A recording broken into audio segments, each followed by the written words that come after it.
சவுதிகளின் பெருநாள் அறிவிப்பு. உம்முல் குரா காலண்டரை வைத்தே, பிறையை பார்த்து அல்ல.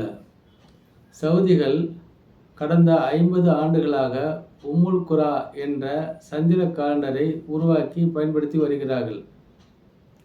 இது சவுதி அரேபியாவின் அதிகாரப்பூர்வ காலண்டர் ஆகும்.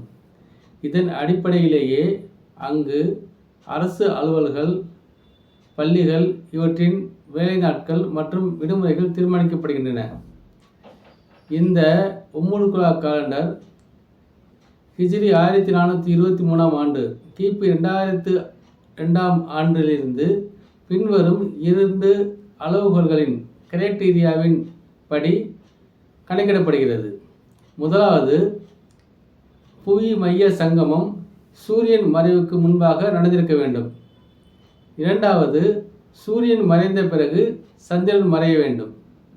இந்த 2 அளவுகளின்படி அது கணக்கிடப்படுகிறது. இந்த 2 அளவுகோல்களும் சரியானவைதான், எனினும் போதுமானவை அல்ல. எந்த அளவுக்கு பிறை வளர்ந்திருந்தால் அதை நாம் பூமியிலிருந்து பார்க்க முடியும் என்பது குறித்த அளவுகோல் இதில் இல்லை.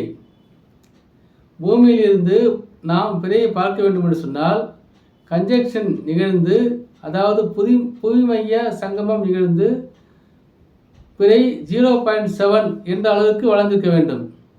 இந்த அளவுக்கு வளர்வதற்கு குறைந்தபட்சம் 17 மணி நேரமாவது ஆகும். ஆனால் பிறை பார்த்தலை கணக்கில் கொள்ளாமல் சவுதிகள் அமைத்துள்ள உம்முல் குரா காலண்டர் படி 30/3/25 அன்று ஷவால் 1 ஆகும். இதற்காக அவர்கள்